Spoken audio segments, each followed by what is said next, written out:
એક એવો કોર્સ કે જે તમને સરકારી નોકરી તો અપાવી શકે છે, પણ સાથે સાથે તમને સમાજની સેવા કરવાની તક પણ પૂરી પાડશે.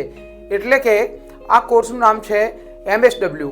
MSW એટલે માસ્ટર ઓફ સોશિયલ વર્ક. આ કોર્સ ગ્રેજ્યુએશન કરેલા કોઈ પણ વિદ્યાર્થીઓ કરી શકશે. આ કોર્સ 2 વર્ષનો છે. સાથે સાથે ગુજરાત ગવર્મેન્ટની SC/ST વિદ્યાર્થીઓને 100% સ્કોલરશિપ તેમજ અનામતના વિદ્યાર્થીઓને પણ સ્કોલરશિપ મળવાપાત્ર છે. આ કોર્સ કર્યા પછી તમને NGOમાં, સરકારી સેક્ટરમાં, પ્રાઇવેટ સેક્ટરમાં અને તમે પોતાનું NGO બનાવીને તમારી કારકિર્દીને ઉજ્જવળ બનાવી શકો છો.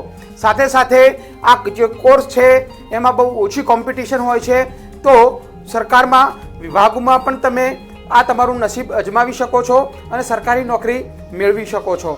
આ કોર્સની વધુ માહિતી માટે તેમજ એડમિશન મેળવવા માટે આજે જ તમે collegejoho.com નો સંપર્ક કરો અથવા તો નીચે આપેલા નંબર ઉપર તમે હમણાં જ ફોન કરો.